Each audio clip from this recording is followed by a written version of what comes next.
Joining us now, Hall of Famer Jason Kidd, Mavs head coach, and won an NBA championship with the Mavs back in 2011, two-time Olympic gold medalist. We were just wondering, where do you rank on the all-time assist list? Let's go around the room and guess. Where is J. Kidd on the all-time list there? Todd? Third, okay. Seton? 2. Marvin? Third.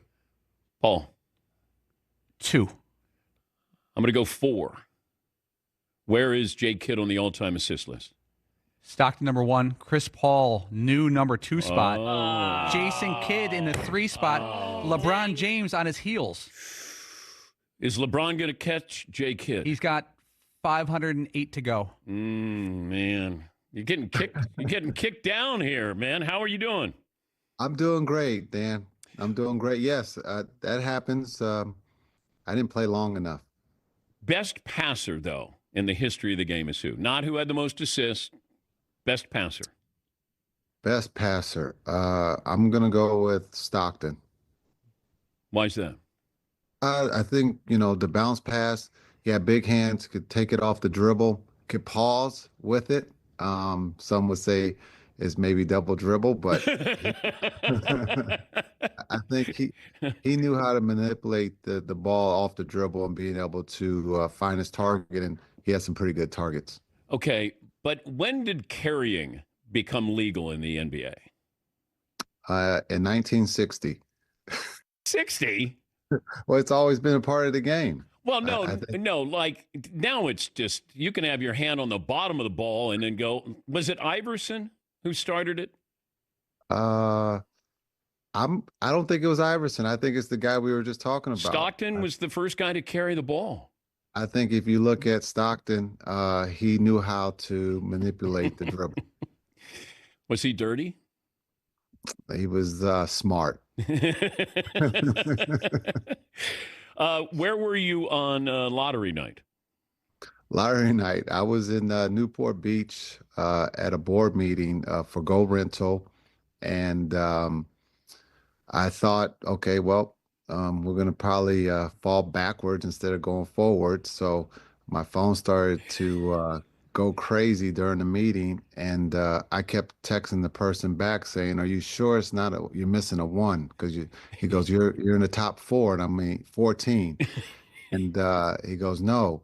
And he goes, I think you just got 1. I go, you mean we stayed at 11? And then my phone started going crazy. So that's where I was. Wait, you're not even watching the lottery? Things just weren't going well for us. Really? What else has happened this year? Just a lot of injuries. Yeah. A lot of injuries. But I just felt, we were going to stay around 11. If not, go backwards, just the way that things were going for us this year. But incredible to get number 1. Everyone's excited. The organization, the city, the Mavs fans, and also the head coach. So we're really excited about being number 1. Planning on keeping the pick and taking Cooper Flagg? Yes, I'm just the coach. So, yes, I would say that we're all concentrating on number 1. The draft is deep. And so, but as the name you just brought up, I think we're all focused on. Have you spoken to Cooper Flagg? I have not spoken to Cooper Flagg. I don't want to break any of the rules and get us in trouble. So I want to make sure that when I do answer these questions that, the speculation is Cooper Flagg, but there's, we got to go through the process. Okay. So you would get in trouble if you did reach out to Cooper Flagg before the draft? Yeah, well, no, not technically. Once we bring him in, we'll get. Are you not allowed to say his name? I'm trying to be politically correct here and make sure that we don't get in trouble and I don't step on any toes. So okay. So the kid from Duke. There we go. Are you? There we go. Are you? We're excited. We're excited. I don't want to get you fined. Okay. Thank you. Yeah. Thank you. I can't afford the fine. And so we're excited about the kid at Duke. I can't wait to talk to the coach over there, Coach Shire, and also a good friend of mine, Coach K, a mentor, and get some background on the kid at Duke. We're really excited about this opportunity. You were 21 as a rookie, right? Yes. I can't imagine what 19 is going to be like for the kid from Duke. Yeah. How is that different, or has the game made it easier for that transition for somebody No, that young? no, I don't know if it's easier. I think 18, he's going to be drafted. He'll be 18. He doesn't turn 19 until December. And so just understanding he's young, but he's very talented, can play both ends. And so being able to have older players, and when I say that out of respect, they're not dinosaurs, but when you look at the age of 30, Kai, AD, guys that are here, Clay, can definitely help him with the process of going through a rookie season. And the kid from Duke doesn't have to walk in and be the savior like he probably would have been in Washington, D.C., or maybe Charlotte, that you can kind of ease him in to being a third or fourth option on the team. Yeah, I think this is a great situation for him. I think when you talk about the different guys that we have already on the team, the pressure of living up to number one will be a lot easier with the talent around him. When you talk about the other clubs, he would have to, produce right away at a high level. And so I think this is a great situation for him to grow his game, where the pressure isn't as high. But we are playing for a championship, and so it will be a lot of fun. Jason Kidd, Hall of Famer, Mavericks head coach. How were you told that you had just traded Luka? I was told by my boss Nico that we were going to make a change. But where? Give me this scenario. In the hotel. This is in the hotel in Cleveland, and so he said the news was going to hit in an hour, and that's how it went down. And so when he told me, I went back to my room to start figuring out how we were going to use AD and Christie because of this change. And so you found out, you didn't even get a chance to argue.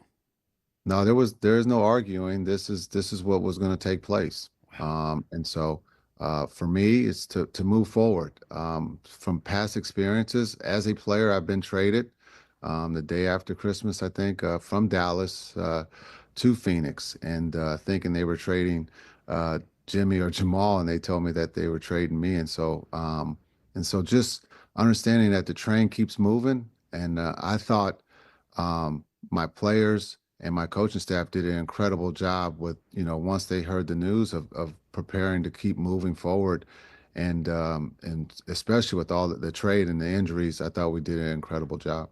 When's the last time you spoke to Luka? I texted him on that morning, and that's the last time I've talked to him. How did he respond to your text?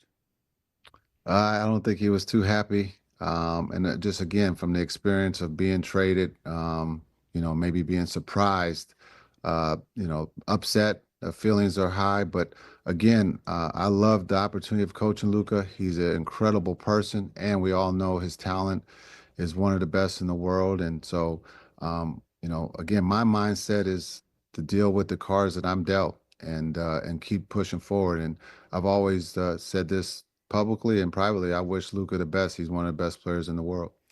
I thought you were going to say that you meet with Nico in his hotel room. He tells you he's trading Luka, and then you go back to your hotel room and cry. But that didn't happen, right? I didn't cry. I was more or less trying to figure out how we're going to make this thing work. This is a big trade. But who do you call first after Nico tells you that you're trading Luka? I didn't call anybody. I put my phone down and looked at the ceiling and started trying to brainstorm of how this is going to go down. I did not call anybody once this hit, and my job as the coach is to make sure that we all are pushing in the right direction. There was going to be a lot of questions that morning from staff and players, and I thought Nico did a great job of handling it by having the meeting and for us pushing forward. Anybody have a better handle than Kyrie in NBA history?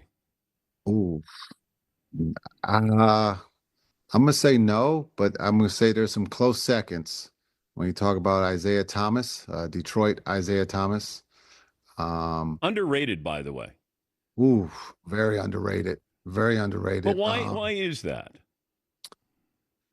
I think sometimes it's our fault. We don't bring up Isaiah. Jay Williams, White Chocolate. I thought his handle and his passing is incredible. Storytelling. I don't know if we don't do a good enough job of storytelling with Isaiah or our past players. And so I think Isaiah would be right there as a 1B. Yeah, but I think with Isaiah, likability, the way they played, they were the bad boys. They were trying to hurt Jordan. And I think that maybe that plays into it with Isaiah. Well, I don't know if they were just trying to hurt Jordan. They were trying to hurt everybody. But if the Pistons don't treat Michael that way, Michael doesn't start weightlifting and like that made Michael even greater. They're responsible for unleashing, the new and improved Michael Jordan. Yeah, I think, sometimes when we look at things that take place in our league, some are looked upon as negatives, but a lot of players or coaches use them as positives and try to turn it into something. And as you said, unleashes the beast in Michael. And he took that and ran with it, got stronger. His talent was already elite. And so I think he used that as motivation to become the best in the world. Do you remember facing him the first time? Yes. Uh-oh. What happened? No, it was actually nice. He was nice to me. I'll never forget. I ended up on him. Unfortunately, I didn't know how the switch happened, but he has me in the post, and all I can think about is just turn around and fade away and keep it simple and nice. But he went baseline and he took off, and unfortunately, my swipe I missed it, and I was like, oh, this is going to be on ESPN, and he's going to dunk it and look and do what he does. But he just did a nice little reverse layup and looked and kind of winked, and I said, oh man, I'm glad he didn't dunk it. But he took it easy on me. But when did you realize he was better than you? Oh, before tip off. Well, you guys have egos. I mean, Yes. like Larry Bird had to get to a point where he said, you know what? He's the best player in the game. Magic had to. You guys are, pretty tough when you're going to relinquish something like that. Yeah, but I think we all understood when we have to be realistic. Understanding Michael is the best, and so coming in as a rookie, you wanted that challenge. You wanted to compete against the best, but understanding he was going to win majority of those battles, and he did, and so you couldn't wait for that game to be over so that you can go play someone else that you can take advantage of. Maybe they'll write a book on this year for the Dallas Mavericks. One day, just this year of everything that's happened. Because it's hard to believe, right? Yeah, I think you're right. I think someone's going to write a book. Or 30 for 30 on ESPN. There could be a 30 for 30 for sure. There's enough content. There when you talk about just there was season within a season, and there's maybe 3 seasons just with the trade and with all the injuries that we had, trying to keep pushing forward and finding a way into the play-in game and winning one, and unfortunately coming up short against Memphis. But just everything that took place, I think there is a book there, and then probably a 30 for 30. Good to talk to you again. Thanks for joining us. Happy birthday. Thank you. Thank you. You look great, man. What did you get me? Well, I was going to say a jump shot, but you already believe that you can shoot. So, well, now we don't want to go down the road, do we? We don't want to go down memory lane because, do we? Yeah, why not? It's your birthday. You can go down. I go to Dallas to shoot against you, right? Yes. I fly to Dallas to play, you in a game of horse. Yes. And what happened after practice? Who went home and left me there out shooting by myself? You did. Well, I forfeited, so you automatically okay. Yeah. And then all of a sudden, who becomes a great 3-point shooter?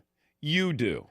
Yeah, you turned me into a great 3-point shooter, so you get credit. I'm giving you credit where it's due, and you turned me into a 3-point shooter. You're welcome. You're welcome. You're welcome. You're welcome. So thank you. I don't need a jump shot. We know that. Maybe Putter? What? Putter? Driver? How about this? How about a autographed jersey from the kid from Duke? Ooh. Done. Okay, here we go. Easy. Just making dreams come true. There you go. Enjoy, Thank you. thank you, buddy. That's Jason Kidd.